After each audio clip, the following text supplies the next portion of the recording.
I know Scottish poems, I know Scottish songs, I go to burn suppers, I like tartan. You know, what makes me not patriotic just because I don't want independence? In the run-up to the Scottish independence referendum in 2014, you're going to hear a lot of nonsense on both sides of the debate. You're going to see a lot of misinformation, a lot of fear-mongering and a lot of mudslung. You're going to get bombarded from both sides with statistics and numbers and bluster, and after a while you might start to find the whole thing a little bit wearing. Hey, maybe you're already sick of it. The problem is, though, that no matter how confusing or how boring it gets, it doesn't really change the fact that it's important. Actually, it's really important, and it'll likely be the most important decision you or I are going to make in our entire lifetime. So, how on earth are we supposed to know what's true and what's not? Well, it's funny you should ask that. Buckle up, people, this won't take long. It's very much the best of the best, the creme de la creme. Time wasters need not apply for the top 10 Unionist myths debunked. At 10, it's one of the most dramatic arguments in the book, and one which at first glance seems almost entirely plausible. Have your documents at the ready, folks, for border controls between Scotland and England. I don't want my kids, when they cross into Scotland, to have to carry a passport. The No campaign would have us believe that this is an inevitability, but it's most definitely not. There are currently no passport controls between the UK and the Channel Islands and the Isle of Man, which are not only outside the UK, they're not even part of the EU. Which brings us neatly onto number 9. This one was vying for the top spot for a while, before No campaigners started to go suspiciously quiet about it recently. That is the claim that an independent Scotland would not be granted access to the EU. Well, there's no easy, straight yes-no answer to this one, although Prime Minister David Cameron could settle it quite easily by just officially asking the EU, something which he's refused point-blank to do. Of course we will work with the Scottish Government in providing information, but let me be clear about what we won't do. We will not pre-negotiate Scotland's exit from the United Kingdom. Certainly, it looks extremely unlikely that Scotland would be denied continued membership, given its status as an oil-rich, energy-rich nation with an existing track record within the EU, but perhaps a more pertinent question would be, is the United Kingdom, in its current shape, really going to be a member of the EU for long anyway? UKIP has, at the heart of our extensive manifesto, the key aim of ending Britain's membership of the EU. Well, given that David Cameron has chosen to appease UKIP voters and Daily Mail readers in the southeast of England with a referendum on leaving the EU, it will be an in-out referendum. It seems more logical now to assume that the only way to safeguard Scotland's place within Europe is through independence. It's long since dropped from the top spot, but despite losing all credibility, it's clinging on to its place at number 8. That's right, it's that old chestnut. We're subsidised by Westminster and we couldn't survive on our own. Well, this argument is old news by now. Even David Cameron admits it's a myth, for goodness sake. I'm not saying that Scotland couldn't make it on her own. Of course, Scotland could. Well, for those people who've been hiding under a rock for the past 2 years, have some numbers. Scotland pays 9.4% of UK tax, with just 8.4% of the UK's population, which technically means we subsidise the rest of the UK. And a report last year from the Centre of Economics and Business Research, which sounds fairly impressive, I mean it's got the word centre and economics in it, concluded that Scotland received no net subsidy. In at 7, it's the UK Armed Forces. Scotland would be defenceless and lose thousands of military jobs. Well, sure, we might not be able to send troops off to invade Middle Eastern countries in direct contravention of international law, but well, we never really wanted to do that anyway. I'm doing it because I think it's the right thing to do. Seriously though, Scotland's share of defence spending is about 3.5 billion a year, of which less than 2 billion is actually spent in Scotland. So, even if we kept up defence spending exactly as it is now, we'd end up with 1.5 billion extra to play with, which should be nice. The thousands of jobs, though, that would supposedly be lost refers largely to the Clyde shipyards, who rely on the Royal Navy for contracts, although there's actually no reason that defence jobs in the Clyde would stop post-independence. In fact, it's even been suggested that they could do even better.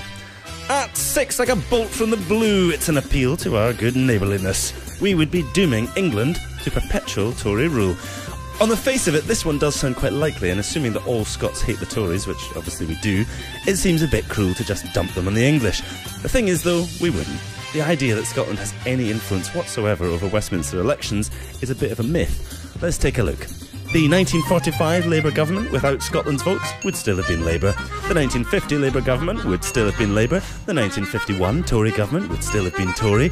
1955 would still have been Tory. 1959 would still have been Tory. The 1966 Labour government would still have been Labour. 1970 would still have been Tory. 1974 would still have been Labour. The 1979, oh my god, it's Thatcher Tory government would still have been Tory. 1983 would still have been Tory. 1987 would still have been Tory. 1992 would still have been Tory. The 1997 landslide New Labour government would still have been New Labour. 2001 would still have been New Labour. And 2005, well, yeah, you guessed it. In fact, in 2010, Scotland voted exactly the same way that it did in 2005, and well, look what we ended up with.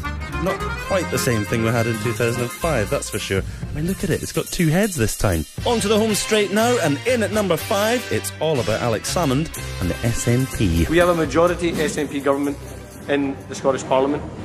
That is not a democratic place in the conventional sense. It is a dictatorship of one man sitting in Butte House. Yep, Alex Salmond is a bit like a dictator, and the SNP want to create a one-party state.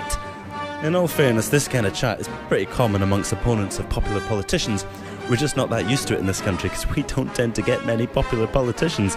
Venezuelan President Hugo Chavez, for example, is maligned by his opponents as a dictator and a tyrant, despite being democratically elected to office no less than 4 times. I knew there were some dictators around the world. Hugo Chavez now admitting in a speech that went widely undocumented, by the way, that he chews cocoa.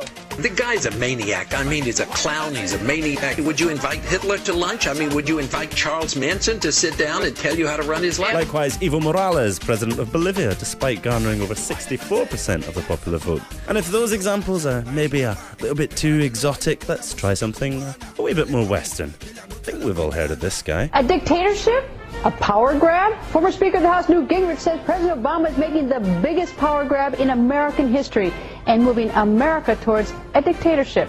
I think dictatorial is a strong word, but it may frighteningly be the right word. So basically, if you're popular and even favour just a tiny bit of change from the status quo, you'll get called a dictator by your opponents. Alex Salmond isn't a dictator, he's the democratically elected First Minister of Scotland.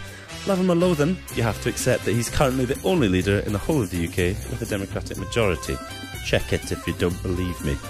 The SNP's ultimate purpose is independence, of course, but that doesn't mean that independence or the Yes campaign is all about the SNP. Far, far from it. It's just easier, if you're against it, to pretend that it's a political party than accepting that it's a movement. The most likely thing, of course, that would happen after independence would be a breaking up of the SNP into different groups who would no longer need to present a united front in support of independence. The same, of course, would go for SNP voters. And what about Alex Salmond? Well, having reached the absolute pinnacle of his career, having delivered his life's work, it would be pretty mental if he wanted to do anything other than retire, and who could blame him? So if anything, if you want to see an end to the SNP and Alex Salmond retiring from politics, it would be strange to vote anything other than yes. At 4, it sounds serious, is it? There's no way an independent Scotland could have survived the banking crisis. When our financial services and 2 of our banks got into very serious trouble, RBS and HBOS, it was the strength of the UK that actually saved the day. The cost of the 2008 RBS and HBOS bailout was 66 billion. Ouch! Scottish GDP in 2008 was only 145 billion. Oh, right. So of course we could have survived it. I say survive. Deal with it really easily would be more appropriate. The real question is, would we have allowed it to happen in the first place? At 3, it's maybe the oldest argument in the book, pish though it may be. As a Scottish rugby fan, I like to see the English getting stuffed as much as the next Scotsman, but I think we have more shared history and shared culture. Scottish independence is just anti-Englishness. Celebrating the murder of several hundreds of thousands of English people does not necessarily provide the best base on which to move forward. First of all, the UK consists of more than just Scotland and England. There's Wales and there's Northern Ireland too. You'd think the supporters of such a union would be aware of this, but apparently not. Secondly, if we must defend the point, Scottish independence supporters can count tons of English people among their ranks, just as the SNP, rather inconveniently, have English MSPs on their benches. It's about democracy, not where you were born or what your accent is. It's about self-determination. And that's why the people who'll be voting in the referendum are the ones who live here. And who gives a hoot where they were born?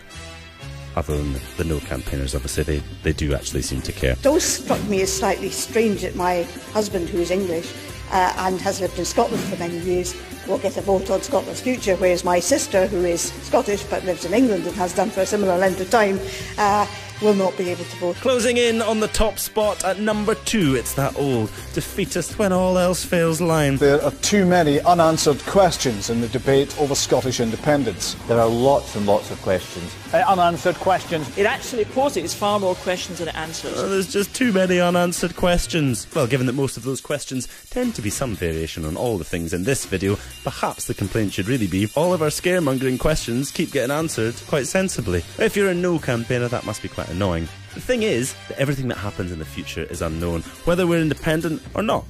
One thing we can surely agree on, though, is that the more control we, that's the people who live in Scotland, have over that future, the less unknowable it becomes. Which brings us to the most popular Unionist myth ever. That's right, taking the top spot for the umpteenth time, in at number 1 by a country mile. That they may take our lives, but they'll never take our freedom!